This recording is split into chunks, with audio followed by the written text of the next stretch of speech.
Welcome international men of mystery, chaps with crooked teeth and bubbly British blondes with more than a handful. This is SIDEBOOB Cinema, your podcast within a podcast. My name is Ricky Allpike, and joining me are my fellow Carry On fans, AJ and Jonathan Astro. How goes it? Those milky titties. you got me with the handful one. More than a handful. That's good. It was great. More than a handful. Very nice. Very good. And this is Carry On Spying from 1964, directed by Gerald Thomas, written by Talbot Rothwell and Sid Collin. Pigmen all, I assume. You know. Now, I'm guessing neither of you had seen this movie. No. It's the first time for me too. The big draw card for me was that the main star was Kenneth Williams, who, if people remember from our Carry On Up the Khyber episode, he was the Kazi of Calabar. Yes. I believe. In brown face. In brown face. And here he is again, playing sort of a James Bond figure. But early in James Bond, obviously the books have been around for a little bit, but the movies had only just started.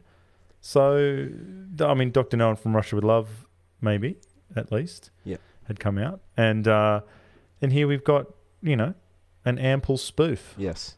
Yeah. On all that. It's the first James Bond spoof. Yeah. Oh, wow. Well, that's big. To think about it. This was so long ago, 1964. Yeah. And, James Bond is still going. And yes. Well, they got the idea to do this film because a James Bond film was filming at Pinewood Studios, which they also used to make these Carry On films. So they just saw what was happening next door and went, hey, let's get in on that. I love the idea of Carry On being, well, it's spoof in general, but Carry On, it's like, it's the shadow side, because what they're saying is they're popping the balloon of pomposity. They're saying, who do you think you are, and we need more of that because we're not allowed to do that right so now, much fun. Well, I had a good time. I had a great time.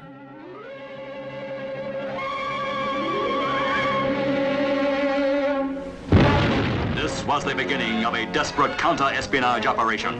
Somewhere in London, the chief of British security knew that the fate of the entire free world hung by a thread. Oh, thank goodness for that. I thought I'd been filed for life. The dangerous haunts of the secret agent, Cafe Mozart, 10 o'clock. have been invaded. Oh! Look out, I didn't put the...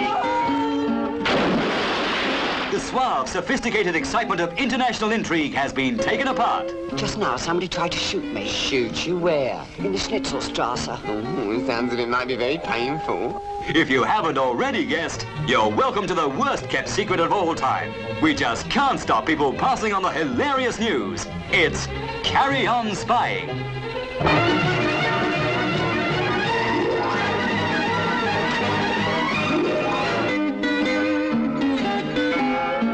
Starring Kenneth Williams as Secret Agent Desmond Simpkins. All ready to get off a slick draw like that, you see? Oh, Mr. Simpkins, that was wonderful. So make these things the right way round. Barbara Windsor as Honeybutt, codename Brown Cow. Bernard Cribbins as Agent Harold Crump. Charles Hawtrey as Agent Charlie Bind, who also had trouble with his drawers. Eric Barker as the Chief. Dilys Lay as Lilla, a dangerous enemy spy. I thought it was one of those awful men. I am one of those awful men. Here is excitement to leave you breathless. With laughter, as Peter Rogers and Gerald Thomas bring you the latest in the fabulous Carry On series. Don't you know walls have ears? Yes, and so have I. And you've just put your dirty great foot in one of them. And what a Carry On, as they take the lid off the Casbah and show you just what's cooking.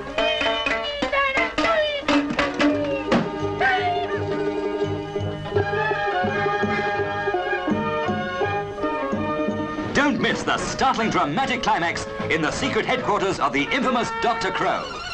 You have been warned. This film is especially designed to find out just how much laughter you can take.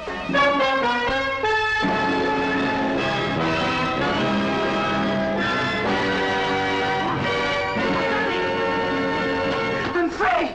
I'm free! So the film opens with the stealing of a top-secret formula by an international terrorist organisation called the Society for the Total Extinction of Non-Conforming Humans, aka Stench. British intelligence... Ricky liked that. British intelligence wants to get the formula back. But wait, just quickly, what's the formula to? Does anyone know? No. No. It might as well just be the microfilm. Okay. The formula, they want to get the formula back, but all their top guys seem to be busy, so they're forced to engage the enthusiastic and bumbling Simpkins, played by Kenneth Williams, along with 3 trainees, Agent Harold Crump, codename Blue Bottle, Agent Charlie Bind, codename Yellow Peril, and Agent Daphne Honeybutt, codenamed Brown Cow. So simple. The agents travel to Vienna and attend the Cafe Mozart in pursuit of the formula. But to be honest, the Stench agents don't seem to be too worried about our team being there bumbling about. They're kind of fully aware of them and just going about their business as normal. And one of the Stench agents makes contact with someone called the Fat Man, who is tasked with getting the formula back from the Milchman, or the Milkman. He's the one who originally stole the formula in the first place. So the Fat Man's tasked with getting the formula back. He's then to dispatch the Milkman after that, okay? But really all our heroes end up doing at the Cafe Mozart is sort of foiling another British agent called Carstairs from doing his job, and they all seem to be in possession of this top secret formula and sort of hand it back to the people who the Stench people, so they're blowing it left, right, and centre. Anyway, the Milkman is dispatched by Stench, but he manages to tell Agent Simpkins and co. that the formula is now with the Fat Man in Algiers, and off the team go to Algiers. The Fat Man is relaxing at a house of ill repute called Hakim's Funhouse. So Daphne and Harold sneak in dressed as dancing girls. Note, the pair are also becoming romantically involved. Carstairs, that's the sort of genuine agent, busts in and attempts to steal the formula from the Fat Man, which would basically mean that the mission would be complete, but he's again foiled by Simpkins, who knocks him out and takes the formula. The agents celebrate their win as they take a train out of Vienna, but are sprung by Stench agents along with a mysterious woman called Leela. Back into a corner, the gang have no choice but to destroy the formula by eating it with soup and bread. But not before Daphne stores the formula in her photographic memory. Now captured, they are all taken to the underground and futuristic headquarters of Stench. Daphne is interrogated by the evil head of the organisation, the gender-bending Dr. Crow. Daphne withstands all the interrogative techniques, but accidentally bumps her head on the machine when she is released, and she begins involuntarily reciting the formula, which Dr. Crow records onto a reel-to-reel tape. So Simpkins, Crump and Bind escape and rescue Daphne and steal the reel containing the audio recording of the formula. While trying to escape the lair, they become caught in an elaborate factory set piece, which causes them to lose all of their clothes, but not their lives, as the mysterious Leela pulls a gun on Dr. Crow and has them reverse the process. As they are escaping, Leela reveals herself to Simpkins. She's actually a double agent for the Society for the Neutralizing of Germs, aka SNOG, and it's clear that the pair have hit it off. The heroes ascend the lift of the lair and discover that it actually is located directly under the British intelligence headquarters. So that's where the lair is. The film ends with our heroes victorious and the Stench headquarters self-destructing below, filling the chief's room with smoke. Okay. Delightful. The end. Stench. It's so simple. That's so good. Because in Bond, it's Smersh. That's right. Yeah. I think. All right. So good. Yes.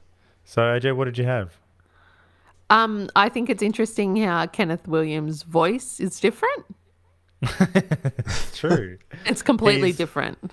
It is because when he's the Kazi, well, he's putting on a bit of an accent there. But in most of the movies, it's like that. Yeah, in Carry On Camping, Yeah. It's Oh, more, yes. it's He's more like, camp. oh, matron. Yeah. Yes. Take them away. So I don't think I've ever heard him speak like this. To speak this sort of, Yes. and again, I'm so embarrassed that I don't know different British accents.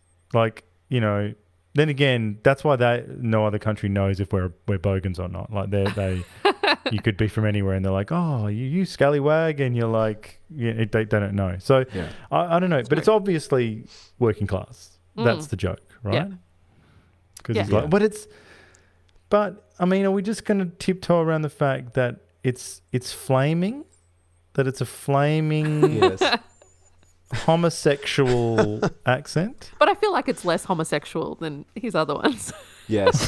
That's big. I feel like it was more working class, this one. Yes. It's still Did pretty it have camp, sort of the though. Frank from Some Others Do Have 'Em sort of vibe? Oh, Betty. A little Is there bit, sort of a yeah. little bit of that in there or not really? Yeah, a little bit.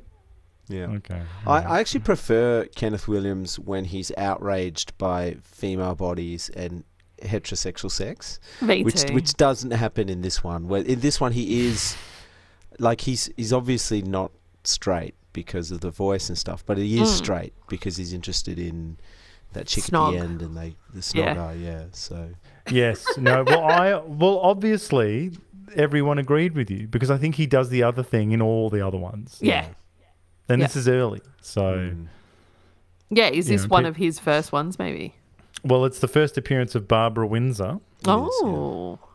and it's the last black and white. Carry on. Ah, it is. that's yeah. interesting. They were going to shoot it in color, but they were gifted some black and white film, so because they're always doing this shit on the cheap, the Carry On films. They're like, okay, we'll just do it in black and white then. Well, but it was quite big budget though, like in comparison to, I mean, what you'd expect. Because Carry On Camping is just them in paddocks, whereas here we've got evil lairs, like with big, you know, big set pieces at the end in the stench headquarters. But I'm sure they borrowed that from existing productions that were happening. Oh, sure, yeah. I don't think they built it for, you know, built, but still. You know. Well, I think we covered it last time. Just before we move off Kenneth Williams, so Kenneth Williams and Charles Hawtrey, who was Muggins in one of the previous films, Camping. They love putting him in shorts. Why are they Love it. obsessed with him in shorts? In sports so funny. gear. What is it about it? Like, that is so simple. Like them just looking at his tight little body and going, you know what? Shorts. Just shorts. Yeah. Let's put him on a bike. Yeah, bike and shorts. You know? Scrawny So white good. legs. Oh. Yes. But are the characters of Charlie and Simpkins, like, are they meant to be gay on some level? Like, as in not with each other necessarily, but like, you know, I just have trouble with well, I don't know, because it's camp. So what are we saying here? We're saying that they're gay but not. Or they're a little, they seem gay. Yeah, I think just they seem Gay. Because the joke is that they seem gay and they're doing gay jokes all the time. But then, like because Charlie at one point goes, 000. Yeah. And he goes, how did you get that? Oh, because they looked at me and said, oh. That was And so then good. Kenneth Williams goes, oh, I see what you mean. Yeah. So they're noncing about together, just noncing about. It's so good. But then there's something, but we want to see them do, to be with chicks as well. We go, oh, yeah, that's good. Well, we want them I to don't be know. disgusted. Well, Like we you do were want them to be saying, disgusted. Ricky. It's so good when they're That disgusted. is better. That is always better when they're like, when Kenneth Williams is horrified, when he's like, oh God, you know, take them away. Trainee Agent Daphne Honeybutt, sir. Number? 382235. No, your number, not your vital thingamajigs. Oh, I'm sorry, sir. I forgot where I was for the moment. Actually, it's 4711. Have you had any experience? Oh, yes, a little. Hello. Hello. Agent Bind. James? No, Charlie. Number? 000. Oh. Oh, what? I have no idea. They looked at me and they said, Uh-oh. Oh. Yeah, I see what you mean. Yeah. Yeah, I'm not sure. I don't know how to answer that question. Like, All right. Well, I mean, it's just because you could just say it's camp. But like a gay person, but he's just straight in the film, I guess. But then Hawtrey's character is ambiguous. But is he more gay than Simpkins? In this one, he is. Yeah. Yeah, I'd say so. Okay. I'm glad that we're getting the tough questions out of the way at the start. Need to know who's gay, who's not. Well, some of my two favourite parts, which we should probably talk about, is when they go to Algiers and they go to the funhouse dressed as women. That's great. And they always do that, don't they? They've always got the scene in Carry On at the Khyber. They dressed as dancing girls. Oh, that's as well. Yeah. But I just love that one spy. Who is he? He's Harold Crump. He's playing what I think is the oud, which is like, I guess you could say, an ethnic stringed instrument, and just wailing in faux Islamic singing. It's so funny. It is ridiculous. It is ridiculous.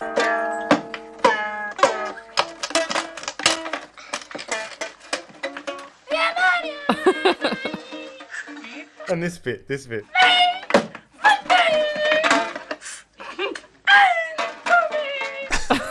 have to have her in here.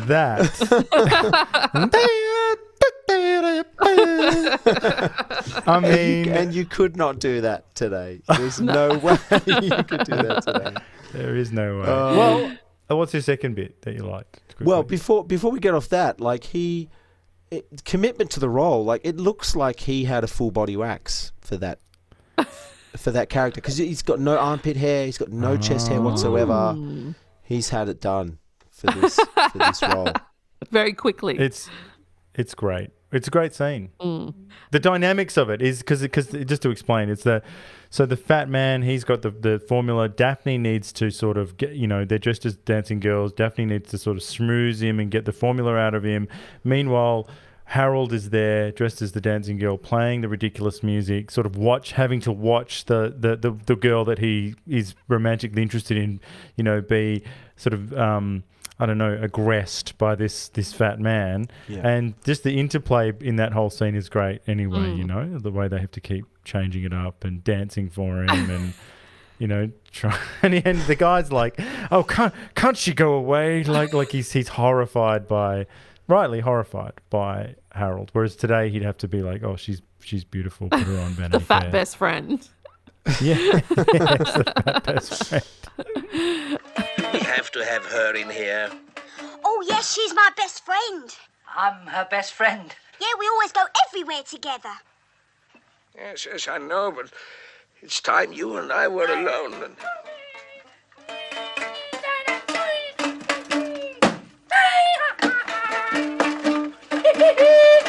Enough! Go away! Oh, no, you'll be very sorry. Most men find her very exciting. Really? In what way? Well, all right, my dear. Let me see your shimmy. Certainly not. Your dance, Harriet. Harriet? Excuse me, please. Like this.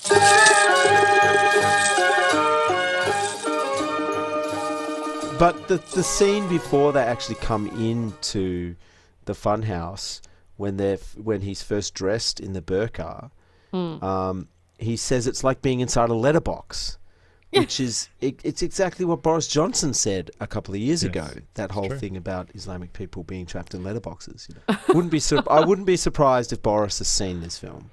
These were 2 points of just a special breakout we'll do every now and then. It's called Race Relations.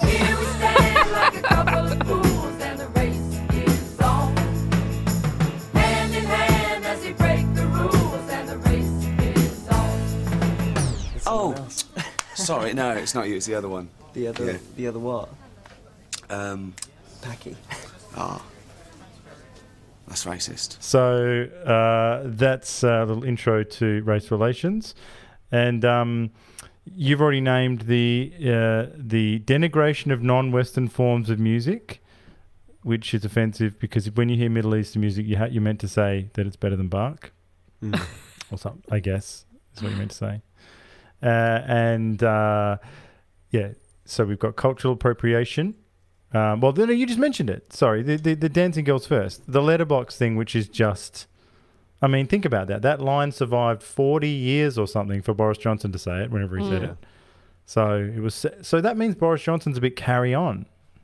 Definitely. He's like a carry on character. He would be, definitely. Carry on PM. Yes. But there's heaps of other cultural appropriation in this film as well. There's characters wearing non-Western attire. So we've got Fez wearing a fez, which can't do anymore. Snake charmer outfit, can't wear that for some reason. And yeah, obviously the Islamic dress, calling it a postbox, can't do that. We've also got Simpkins browning up, I think, to blend in Algiers, which... Because there's that demarcation between his neck and his face. Yeah. So he's got like a white neck. And so he's browned up. He's done it. He's gone for it. But the biggest one, the people of Algiers being besmirched as rapists. Yes. Did you notice this? I did notice this. Yeah. They say that Daphne couldn't go out because she'd be... He says they say stuff like they've got a thing about white women. And then there's a line I don't even understand. They says something about detergent people, and I'm like that is a type of racism I don't even know what it means. We're gonna split up and search this town from top to bottom, right? Crump, you take the top bit, I'll take the middle bit, and Bind. I can imagine. And what about me? Oh yes, let's see what bit you can take. Oh no, sir, please, no. I don't think Daphne should go out alone in a place like this. I mean, very funny things can happen to white women, you know. Really? What? Well, I'd rather not say, but I don't want you finishing up in a harem with 50 other women. Oh, I should think not. Oh, that's silly.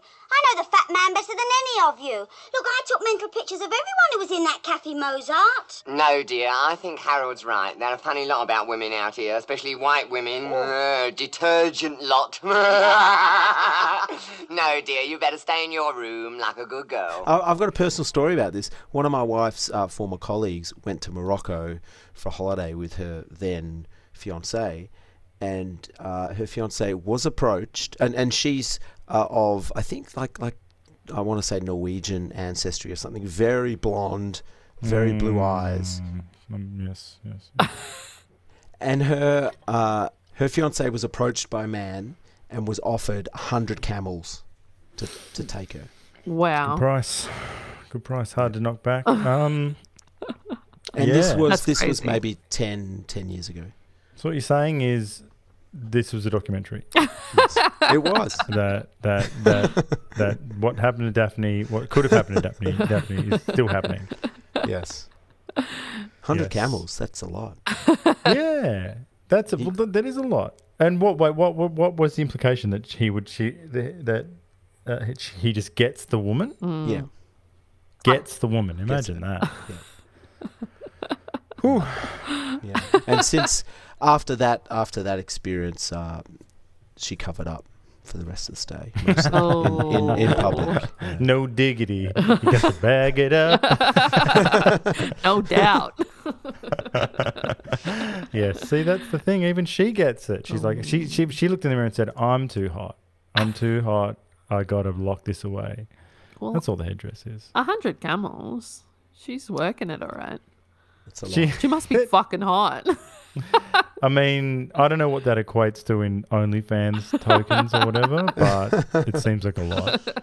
Yeah, I think you'd be in the top 10% of earners with that amount of camels.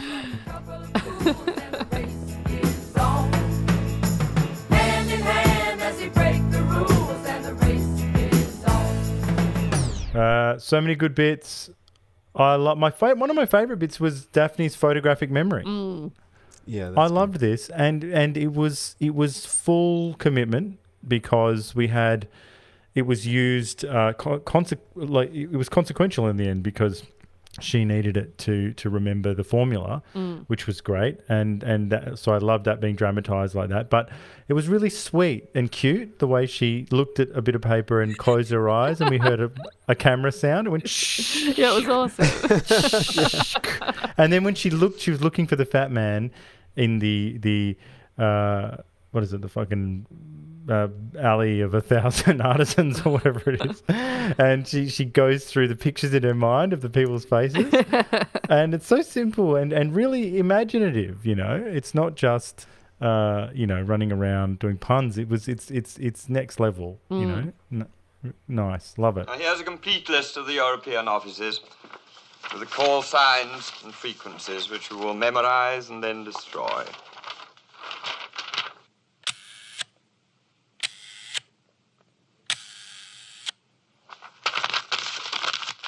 Yeah, you haven't memorised that already? Oh, yes, I have, sir. Why not? Yes, she has, really, sir. She's got what they call a photographic memory. Photographic memory? Yeah, you're having me on. No, I'm not, sir. Go on, Daphne, tell them what it said. All right, then. Top secret. Call signs and frequencies of European offices. Paris, 910 metres. Call sign, La Plume de ma Tante. Brussels, 640 metres. A pound of sprouts. Copenhagen, 673 metres, call sign, how's your father? Berlin, 1,250 metres, call sign, up your... By Jove, Chief, she's right. Remarkable. Well, on that photographic memory bit, I love the weird mind control machines that they put her through to try and extract the information. That's kind of... It's very 60s Clockwork Orange sort of It thing. is, yes. Yeah, it was awesome. Brain disintegrator, or Barbarella or something, like brain disintegrator and whatever. Start the brain disintegrator.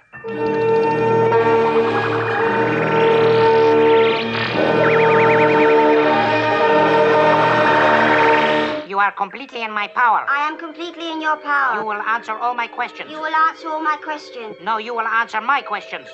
What is your name? You are completely in my power. No, I am completely in your power. What is your name? My name is Dr. Crow. What is your job? I am head of Stench, an organization designed to rule the... What am I saying? You're supposed to be answering the questions. What do you want to know? That's better. What is the formula? You are completely in my power. Oh, I give up. I can do nothing with this monster. Can I go now then, please? Yes, go for heaven's sake. Yeah, well, the other stuff I liked was everything in the lair. I thought was hilarious, like going through that weird conveyor belt machine. Austin Powers sort of off. stuff. Yes, very Austin Powers. And the Dr. Crow is, for some reason, she's really funny to me. I don't know why. The voice is weird. What are you look saying? is weird. I'll be consulting with you in our Me Too section. But no, look, I mean, yeah, she was fascinating. She had a funny face and a funny voice. She did. What can you do? Is she dubbed? Has she been dubbed with a funny voice? Yes, dubbed with some. Did you think that was the real voice, AJ? For goodness sakes. It's sort of like a Peter Lorre weird German sort of inflected accent, and I don't know. It was she was just like she had a funny body. Knick-Knack, Knick-Knack from The Man with the Golden Gun. Who's that really short guy? Yes, Hervé Villachez. Yeah, is his name. Sounds a bit like that. Zeppelin.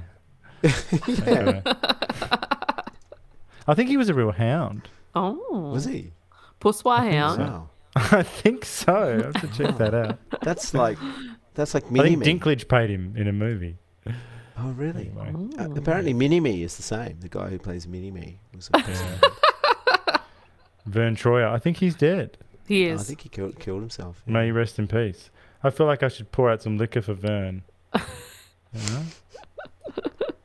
Anyway, moving on. I am Dr. Crow. You are surprised? Yes, I am. I expected you to be a man. Or a woman. I am both. The first of a new super race.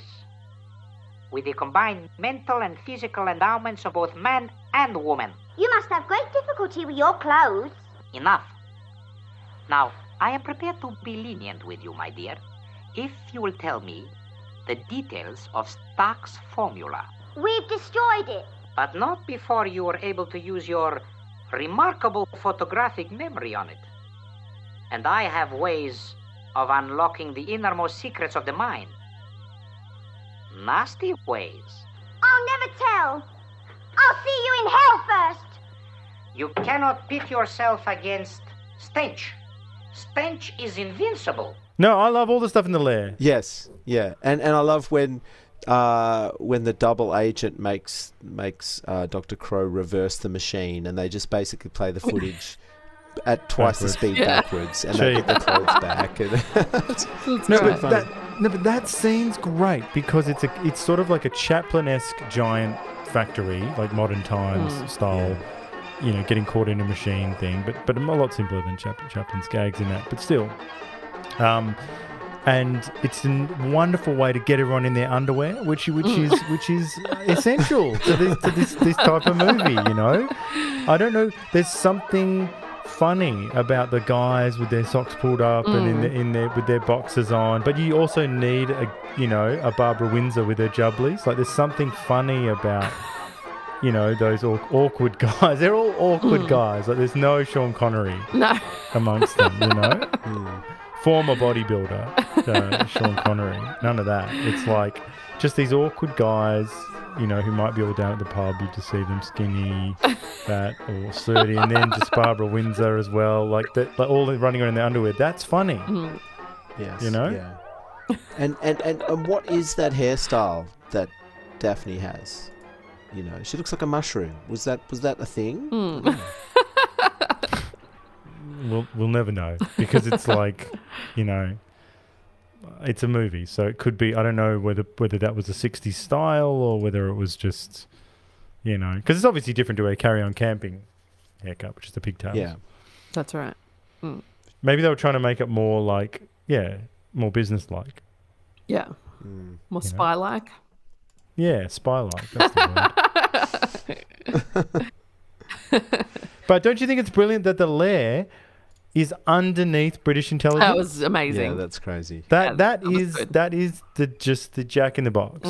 Like that's perfect. That is. I was just like yes, and I thought that's actually quite brilliant as well. Like that could be in a real Bond movie almost. Yeah. Yeah, that was where really good. The best place to have your HQ would be underneath MI6. Yeah. Well, speaking of real James Bond films, and this I'm going to take from trivia for just a second here. This film shares a surprising number of similarities to The Living Daylights from 1987. Both films were made at Pinewood Studios. Both films share the same countries visited in the film stories. Oh. The Living Daylights has a milkman character with exploding milk bottles. I remember that. Yeah. And both films share some of the same crew and technicians. That's crazy. And that was made 23 years later or something. Yeah. I was struck by, just randomly, how the representation of Algiers and the sort of the cultural stuff was pretty much the same in Raiders of the Lost Ark. Yeah. And it's only 15 years later or something. Yes, It's like shit. Because now the whole big thing about Indy now is like, oh, you can't do that. You can't have, you know, you just wouldn't be able to shoot there straight up. Like that's why they don't bother. But it's the same. It's just like, you know, you've got probably John Williams' version of Middle Eastern music or whatever, and people in turbans running around, and I think there's a guy with a monkey. Yeah, there is. Yeah, big scimitars. Like it's Orientalism of the highest order. You know? Did you catch that thing where they're interrogating Milchman in the factory, and he's been stabbed or something, and he goes, "Ooh, ah," and they ask him, they're like, "What was that? Say that again." He's like, "Ooh, ah," and then Hawtrey goes, "Sounds like the Chinese are mixed up in this." Yes. See, and now it's come full circle. Now you could say that. And people go, yeah. Well, you could, but you couldn't because you wouldn't be released in the Chinese market. So, well, that's true. That is true. No, but that was a nice bit of. I guess just proof that Britain was, they just didn't have many Chinese people. And they were like, that's weird. That's weird. They're weird. What's that all about? Just on the headquarters, there's a nice quote there where they're down in the headquarters, and I think Kenneth Williams goes, "This must be the headquarters," and the camera cuts to two hot female stenchmen bending over, and then Hawtrey says, "Ooh, looks more like the hindquarters." Yes, I did see that. Troubling. Did you find it weird that the rival female spy, like how when they see her, I think it's on the train, they play like this sexy saxophone music? Is she hot?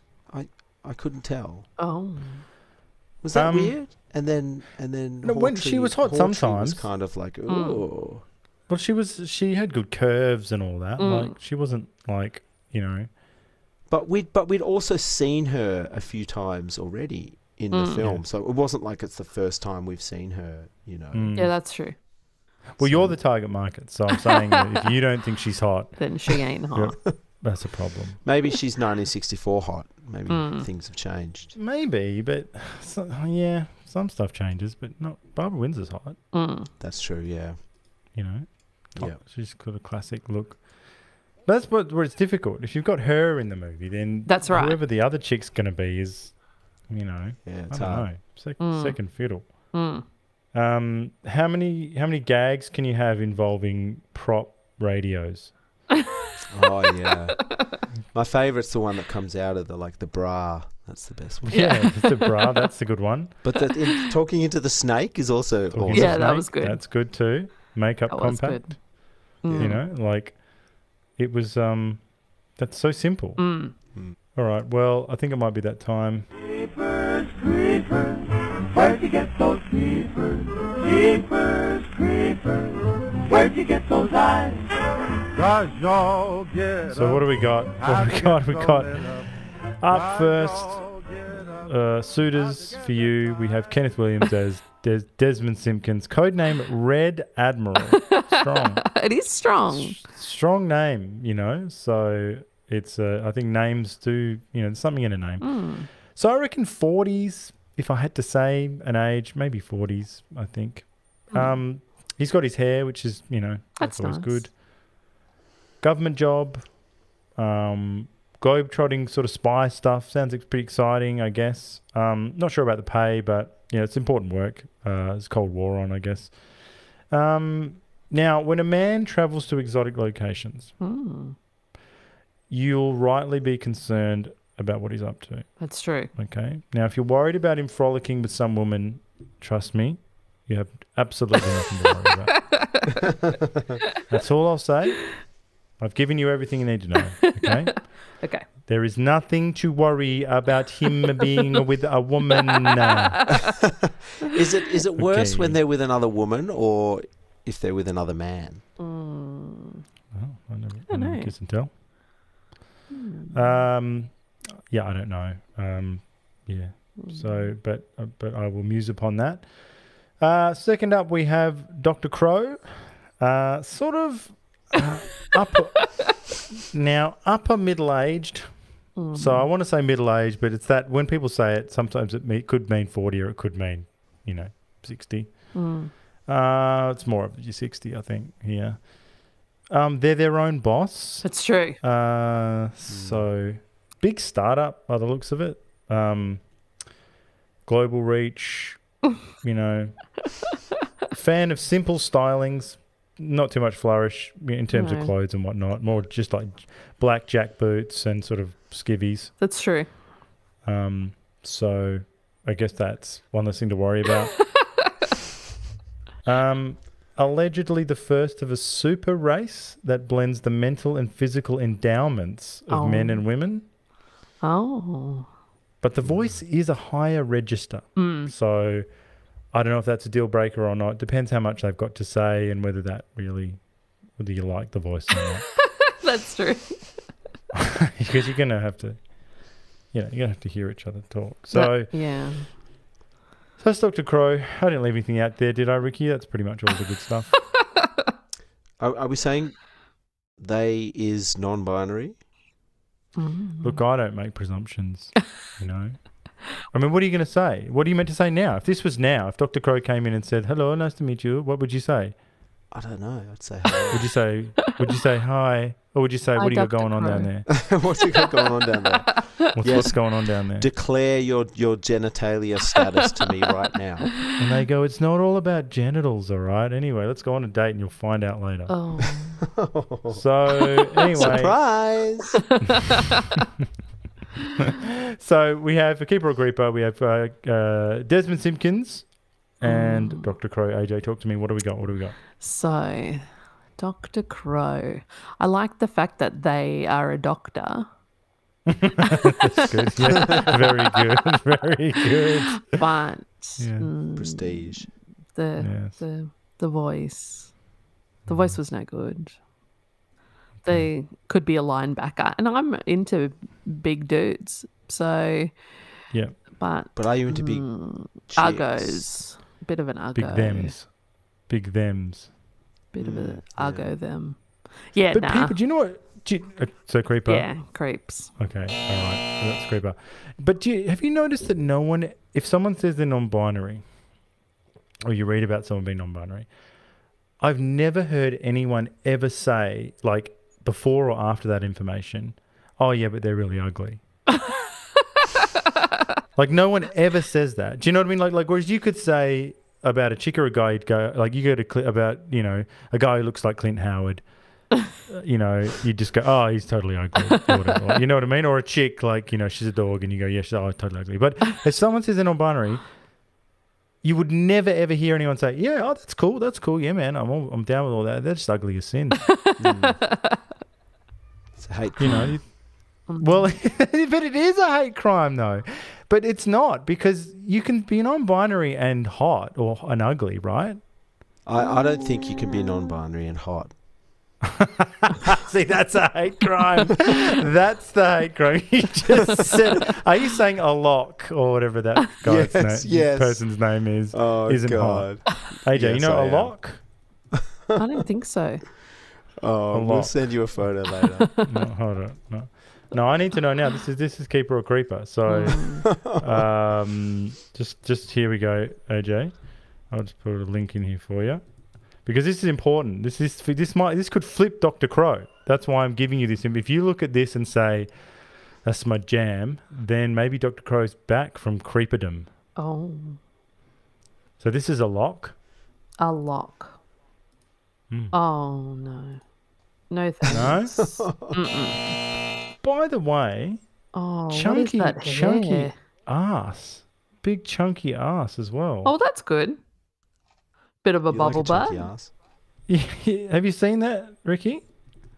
I'm scrolling through the photos. I'm not seeing any ass shots. I just sent you one, and you can sort of see it lifting the leg up. Oh, yeah. So not even fit. No. Like what? See, they don't have to be fit. But that's the thing. Okay, now are these different issues? Because like, what if you're non-binary or whatever the hell a lock is? How come you're above norm? If you're live in normal world like that, if you're not on a campus in like Melbourne University or something, then you have to abide by someone behind your back or whatever going, oh, geez, fucking ugly, or oh, you fat pig. Like you know, like how come a lock gets away with it? Like I don't care about their preferences. What I care about is that ugly, totally ugly and out of shape. I think Creeper. the label gets them a pass on being fit, but it's also a flag, I think, to alert the general public to their mental illness. So if you then like criticize them in any way, like you'll be contributing to their mental illness. Aren't you glad I brought it up, AJ? Oh, so glad. See, you were wondering where this was going. There it was. That's where it was going. So Dr. Crow has a mental illness. That's true. AJ, that's true. How dare you say creeper? Say creeper. You right. can't reject that. Oh, I don't want that shit going down on me. There were articles written about, why aren't my non-binary friends getting fucked or something like that. I feel like Dr. Crow would have been part of that cohort. Yes. All right. Well, anyway, it's creeper. That is all to say that Dr. Crow is a creeper. Kenneth Williams as Desmond Simpkins. What have we got? I can't say keeper. He's a joke of a man. But I do love him. He's friend material. Love him. Oh, yeah. I'd be best mates with both of them. Friend zone. Wait a minute. You'd be friends with Dr. Crow? No, not Dr. Crow. The other gay guy. The other one. Excellent. Well, it's not excellent. It's a creeper sweep, unfortunately. But I learned a lot about, I don't know, mental illness. Where did you get the Okay, so you ready for some trivia? So this is the last film of the series to be shot in black and white. I think we mentioned that already. It's the first ever James Bond spoof movie and Barbara Windsor's first appearance in the Carry On series. Barbara Windsor recalled that whilst filming the scene on the conveyor belt, Charles Hawtrey fainted. She thought it was due to fright, but it turned out that he was drunk. A unit nurse innocently asked if anyone had tried giving him a tip of brandy, to which Kenneth Williams scoffed, "That's the last thing he needs, dear." Oh, the quips were flowing even off camera. Yeah. But that's such an old school thing, like giving someone like a medical expert, like suggesting you take alcohol to calm your nerves and stuff. Bit of brandy. Yeah. Well, a hysterical woman usually needs a good slap. It's true. Oh yeah. Isn't that what's good? Bring that That's what I do. Albert R. Broccoli and Harry Saltzman threaten legal action over a plan to name a character James Bind 001. So the producers changed the name to Charlie Bind 000, which is funnier. The 000 is funnier. I like that better than that chick being given 007 in the latest 007. Oh. Right. She should be 000. 000. Imagine that. I don't even know what feminism would say about that these days. Is it good? Is it not? I don't know. I don't know. So the cinematographer of this film, Alan Hume, would go on later to shoot 3 Bond films, For Your Eyes Only, Octopussy, and A View to a Kill. Oh. Now, I do have a great story about the first meeting between Barbara and Kenneth. So on her first day of shooting, Barbara Windsor asked friend and co-star Bernard Cribbins if there was anyone she should be aware of in the cast. And he said, "Oh yeah, Mr. Kenny Williams. He doesn't like anyone new on the show." And as it happened, her first scene was with Williams, whom she admitted to being a big fan of. Williams, who was playing a spy, was wearing an absurd false beard, and when Windsor fluffed her first line, he flared his nostrils and said, "Oh, Ducky, do get it right." She knew he hated Fenella Fielding, so she said to him, "Here, you, don't you have a go at me with Fenella Fielding's minge hair around your chops. I won't stand for it." And Williams said, "Oh, ain't she lovely?" And they became the best of friends thereafter. That's amazing. Williams even accompanied Windsor on her honeymoon. Oh, as a fag hag. As a fag. No, he's the fag, she's the hag. That's right. I want Kenneth on my honeymoon. That would be funny. No sex stuff, just because he's funny. Yeah. Hilarious. Just a little bit of light entertainment. Yes. If I was you, I'd wanna be me too. I'd wanna be me too. I'd wanna be me too. Me too. Heavens to Bechdel. Here we go. So, as we know, Bechdel test, informal way to evaluate bias against women in films and other media. A work is said to pass the Bechdel test if it has 2 named women who talk to each other about something other than a man. So we have Daphne Honeybutt, who talks to a beautiful trans woman, Dr. Crow, who is kind of a boss bitch CEO, and they mainly talk about the formula and shit. So I think it passes. Wow. Yeah, I think it does. I think it passes, and if you say it doesn't, well, bigotry is all I'll say. Here are the charges. You might think it's progress to feature two flaming queens in Simpkins and Charlie, but all I see is cis-hetero adjacent hegemony. Gay men are the new straight men, okay? So keep that in mind. That's true. Disgusting. Carstairs dresses as a sultry woman in Vienna and says, Good evening, darling. You would like to come home and see my fine old Viennese etchings? Beg pardon? You would like to come home and see my fine old Viennese etchings? Oh, I'm sorry. I'm afraid I cannot, because I have broken my looking glasses in 2 different places. all I'll say, Ricky, is that if a gender fluid woman, trans woman, whatever, comes up to you and says, I want to show you my fine Viennese etchings, you'll say? Yes. Correct. Your career is intact for another day. I don't know, man.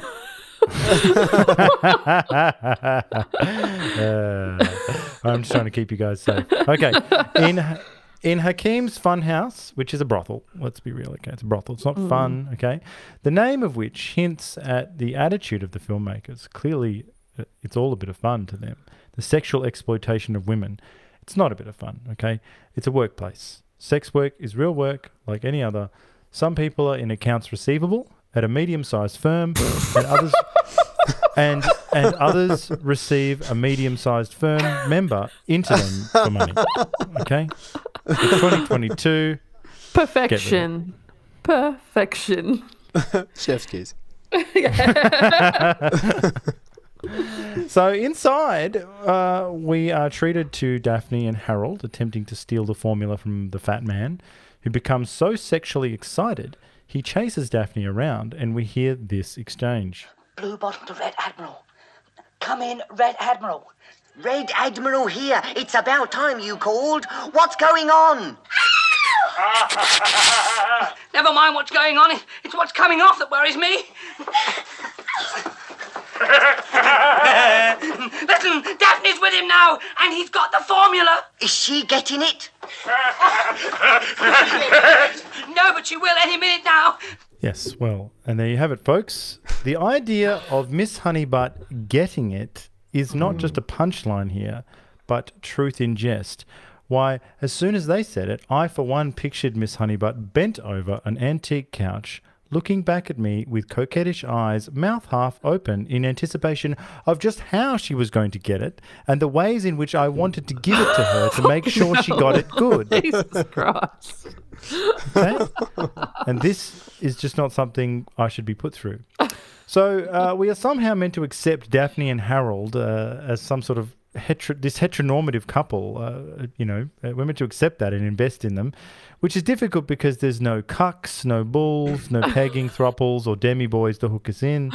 But the only truthful moment in their relationship comes when Daphne is drugged on her bed, and under the guise of trying to rouse her, Harold takes off her clothes in an attempted rape, which is pretty much how all heterosexual couples come together out here.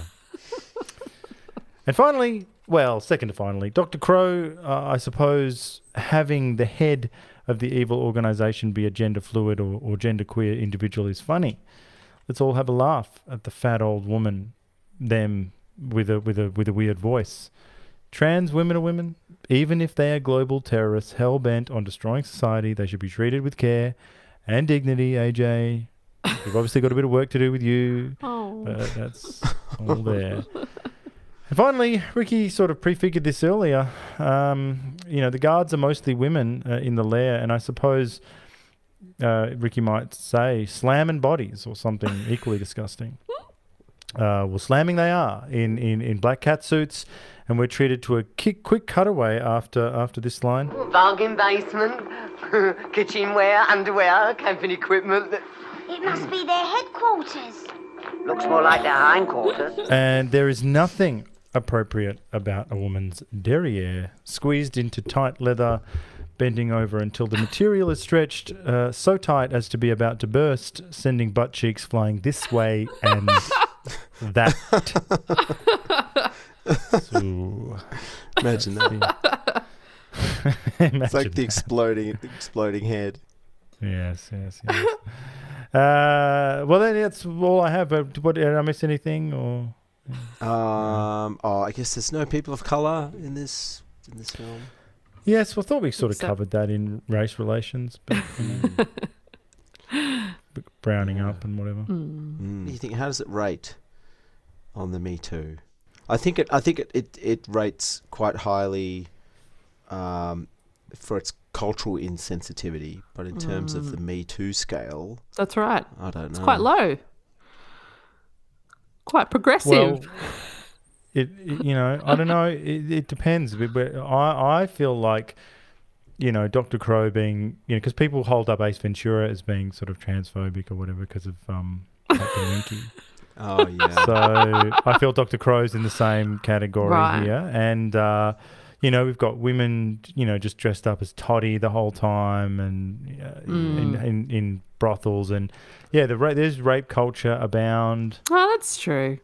So I don't know. It's all a bit of a joke, the rape culture. So I don't know. It depends. It's high. It could go either way. It's high. I forgot about all that stuff. Like, I'm going to give it a 10, but I don't want you guys to be bullied. If you think it's less, you give it less, and then that's okay. I think it is pretty high. Yeah, nah, it is 10. I've changed my mind. Yeah, well, full marks, full pussy hat. Full pussy hat. That's 10 out of 10 pussy hats for this particular film. I am not as nasty as racism, fraud, conflict of interest, homophobia, sexual assault, transphobia, white supremacy, misogyny, ignorance, white privilege. I'd wanna be me too. I'd wanna be me too. Which is a fine way to end the year, really. But just quickly, look, doesn't need to be mentioned really. Bibometer, quantity 0 in toe, sort of full frontal, but quality still very good. Barbara Windsor's prior record has been taken into account, so the rating. There is that scene where she shimmies, and you That's do true. see Yes. a lot of movement. Yes. So look, I don't know, maybe a sort of a half slide whistle, or maybe the downward slide whistle. Oh. That could work, because then it's sort of like half mast. Yeah. Like I feel like, see if I can get it here.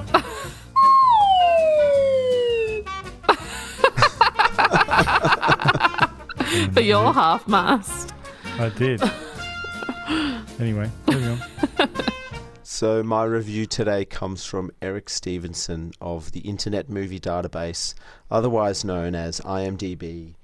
Eric's review is titled Better Than the Previous One I Saw from 2018. Okay.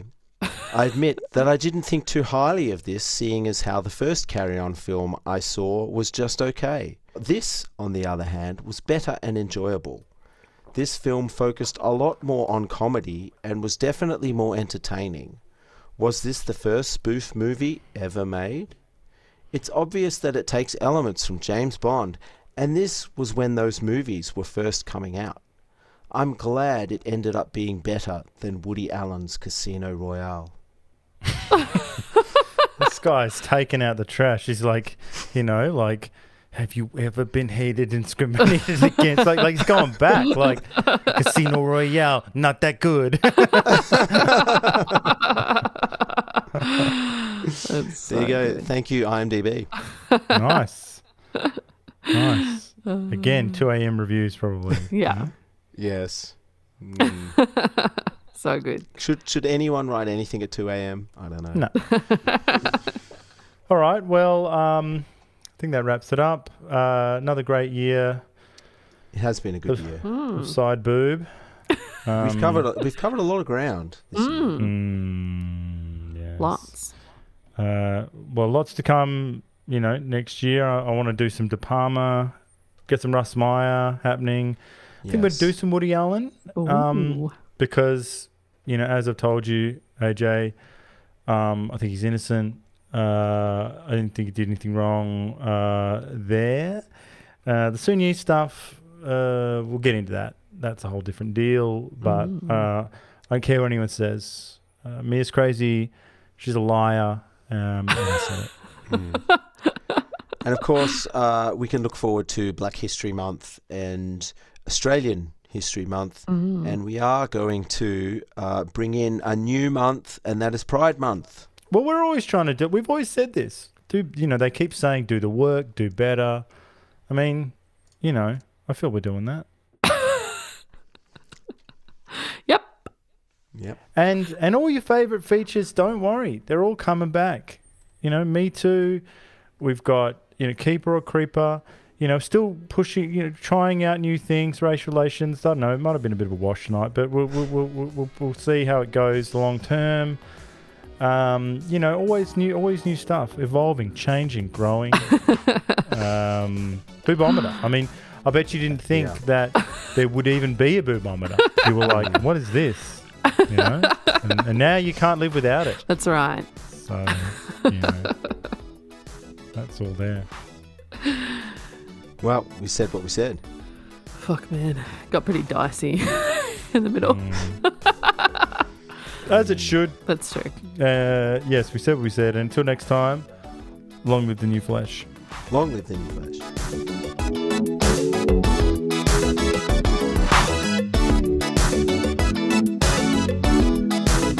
There is nothing to worry about him being with a woman.